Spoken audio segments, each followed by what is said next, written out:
Pendant un mois, c'est Speed Théâtre qui t'emmène dans les coulisses du Festival Off d'Avignon.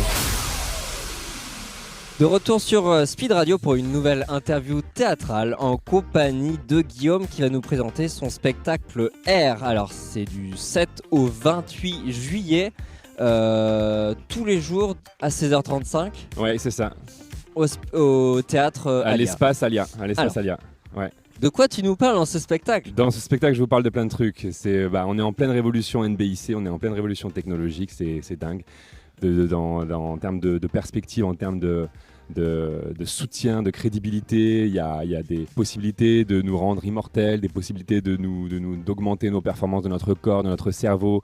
Il y a une intelligence artificielle de plus en plus puissante, il y a énormément de progrès qui sont faits, on fait des trucs qu'on ne pouvait pas faire hier, c'est assez dingue. Et à côté, moi j'interroge la notion de progrès. Est-ce que le progrès est uniquement technologique, technique, ou est-ce qu'il peut être aussi humain ? Et est-ce qu'on met autant d'énergie dans le développement humain qu'on en met dans le développement technologique ? C'est la question que je pose. Alors ça paraît totalement sérieux et relou, mais c'est très drôle, très atypique, très singulier. Je prends énormément de risques dans le jeu et j'ai mis plein d'humour. Voilà, c'est avant tout, enfin on rigole avant tout et on sort de là en se posant plein de questions. Voilà. Parce que j'ai cru comprendre qu'au début de ton spectacle, ouais. Tu mettais en parallèle les pro-technologie et ceux qui étaient un peu plus réticents. Est-ce que ces deux mondes, entre les pro-tech et les anti-tech, est-ce que tu penses que c'est deux mondes irréconciliables ? Dans mon idéal artistique, c'est carrément réconciliable. Et il faut effectivement qu'ils avancent main dans la main. Après, dans les faits, j'ai la sensation que nous sommes dans un monde où les valeurs primordiales, principales, majeures sont celles de la productivité, de l'efficacité, de l'utilitarisme, donc des valeurs un peu plus de l'ordre technique, on va dire. Et c'est vrai que les valeurs humaines, d'harmonie, d'équilibre, de connaissance de soi, de relationnel, doivent être un petit peu corrélées. Je ne sais pas s'il y a corrélation aujourd'hui, mais dans mon idéal, oui, il faut que ce soit réconciliable et il faut qu'il y ait corrélation. Parce que c'est vrai que des fois on se dit, est-ce que c'est le besoin qui crée la technologie ou la technologie qui crée le besoin ? Magnifique, tout à fait, très bonne question.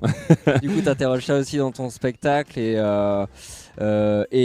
d'ailleurs est-ce que ce spectacle c'est une création spéciale pour Avignon ? C'est la première fois que tu le présentes ? C'est une totale création personnelle singulière. J'ai joué quelques dates à Paris, au Théâtre La Flèche, dans ce superbe théâtre à Paris, à Montpellier aussi, au Carré Rondelet. C'est là-bas que j'ai rodé mon spectacle. Donc c'est vraiment très jeune, très récent. Et je rebondis juste sur le besoin qui crée la technologie ou la technologie qui crée le besoin. C'est vrai qu'aujourd'hui, on fait des prothèses bioniques, des jambes qui n'ont plus rien à voir avec les jambes de bois totalement disgracieuses. Et il y a une mannequin professionnelle, Aimée Mullins, qui porte des prothèses et qui est mannequin professionnel. Ça l'empêche pas du tout de faire son métier. Elle est très contente parce elle a plus de 12 paires de jambes qu'elle peut utiliser selon les circonstances, etc. Donc elle ne s'épile pas, elle peut se grandir à volonté. Enfin, ça crée des avantages et c'est vrai que je pose aussi la question de savoir si on va pas un jour vouloir s'amputer volontairement de nos bras, de nos jambes pour avoir des avantages que la science pourrait nous offrir mais que la nature ne nous aurait pas offert.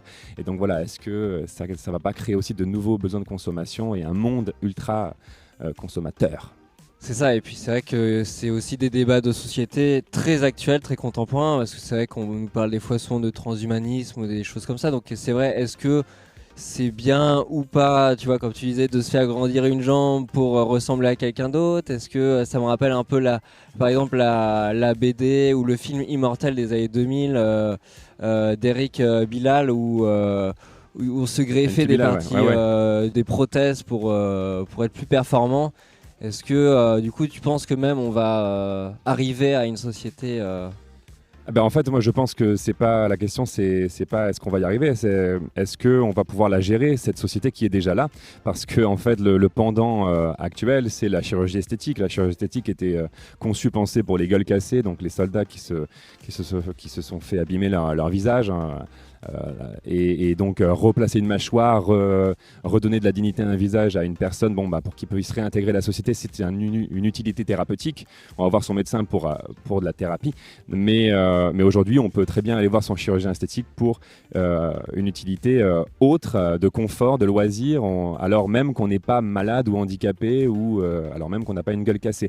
Et aujourd'hui il y a plein de nanas qui se font refaire des parties du corps pour ressembler à telle ou telle personne. Donc le fait d'aller voir son médecin médecin pour se faire bricoler le corps alors qu'on n'est pas malade, alors qu'on est sain et fonctionnel, eh bien c'est quelque chose qu'on le fait déjà. Donc pourquoi ces mentalités ne s'élargiraient pas à d'autres organes, le sexe, les yeux super puissants, les rétines artificielles, etc., etc. Donc tu disais que c'était un spectacle que tu avais écrit récemment. Ouais. Est-ce que ça a été écrit pendant le Covid ? Est-ce que le Covid vraiment a débloqué quelque chose dans l'écriture ? Ça a été créé pendant le Covid, le 3 mai, au studio Raspail à Paris. Danielle Mazin, ça a été ma première lectrice, la directrice de ce lieu. Mais non, la Covid, ça n'a pas été une influence sur mon spectacle. Pas du tout, c'est quelque chose que je porte depuis plus de 5 ans. Et donc voilà, c'était avant Covid. Est-ce que tu as fait lire ton spectacle à ta Google Home ? Si t'en as eu. Je n'ai absolument pas de Google Home, je n'ai pas de Siri. Alors, je suis pas du tout un radical. Non, je me positionne pas comme ça. En revanche, effectivement, j'essaye de garder un maximum d'autonomie parce que je peux être quelqu'un de très passif si je me laisse aller. Donc, si en plus de ça, je m'équipe de dispositifs qui vont me faire des choses à ma place, alors là, je suis foutu, quoi. Donc c'est un spectacle qui parle en tout cas de la technologie.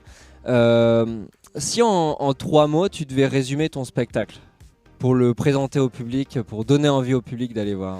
Pour donner envie au public d'aller voir, c'est nécessaire. Clairement, j'ai écrit ce spectacle en ayant la conviction qu'il fallait que je le fasse et qu'il fallait que je le fasse pour un large public. Donc c'est nécessaire, c'est citoyen, c'est très drôle, il y a beaucoup d'humour. Je fais ça pour vraiment... je me suis refusé de faire quelque chose d'élitiste.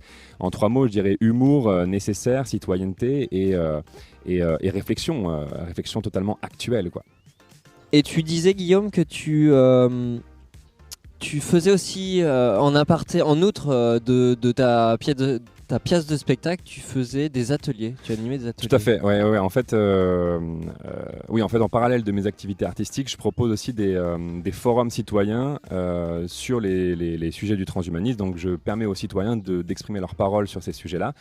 Et je le permets depuis 2020 sur les réseaux sociaux, je le fais ça en numérique. Et depuis cette année, je me déplace maintenant dans les lycées, dans les établissements scolaires pour faire des ateliers, des médiations culturelles sous forme d'ateliers débats avec les lycéens, parce qu'ils rencontrent ces sujets-là pendant leur cursus. Et je permets aussi au public qui vient voir R d'entendre ces questions et d'y répondre, et de participer à ce programme-là via mon site. Il y a des endroits où on peut te retrouver sur les réseaux ?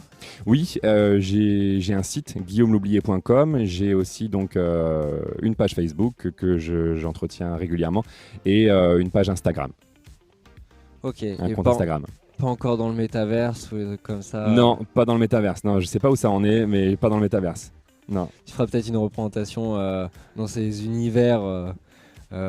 virtuel, totalement virtuel un jour, qui sait. C'est dingue ce que tu dis parce que est-ce que le théâtre ne va pas aussi changer de forme ? Pendant la Covid, on voyait aussi qu'il y avait des entreprises qui bossaient sur des réunions donc métaverses dans des univers virtuels et donc il y avait aussi des projets, de plus en plus de projets d'investissement faits pour que on puisse offrir au public de théâtre ou de spectacles, de concerts des expériences inédites à travers le virtuel. Enfin, c'est assez dingue de voir comment la technologie et la technique bouleversent notre rapport aux autres, au monde, au temps, à l'espace, etc. Donc finalement, pour conclure un peu et pour résumer ton spectacle, on peut dire que c'est pas forcément un spectacle humanité versus technologie, c'est comment avoir une réflexion sur ces deux mondes. Et ces deux mondes ne sont pas forcément irréconciliables et il faut avoir un débat de société sur ces deux points. Ouais, je réclame un débat de société et j'essaye à travers ce spectacle d'initier des réflexions individuelles pour préparer à des débats collectifs. Mais mon spectacle ne traite pas que de technologie, tu as raison, ça traite surtout d'humanité en fait. Je parle beaucoup de l'humain avec ses imperfections en essayant de dire que l'humain, malgré ses imperfections, recèle énormément de potentialité s'il en prend conscience et qu'il faut développer à la fois la connaissance de soi, son intériorité, ses pouvoirs biologiques et naturels par le développement personnel, la philosophie, etc. Mais aussi développer effectivement la technologie, mais que les deux soient corrélés. Je vois que tu joues en effet, comme je disais, du 7 au 28 juillet. Ouais. Tu as des jours de off ? J'ai les mardis, de 12, 19, 26 juillet. Ouais. Donc on peut te voir du mercredi au lundi. Voilà. Donc c'est à 16h35 et c'est au théâtre Alia. Voilà, à l'espace Alia. Ouais, tout à fait. On peut me voir du 17 au 28, ouais. Du 7 au 28 juillet, sauf les mardis. Et ben merci Guillaume en tout cas pour cette Merci à interview. vous, merci Speed Radio. Et comme on dirait merde. Je prends.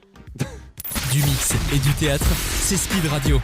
Découvrez toutes les émissions et podcasts sur le www.speed-radio.com.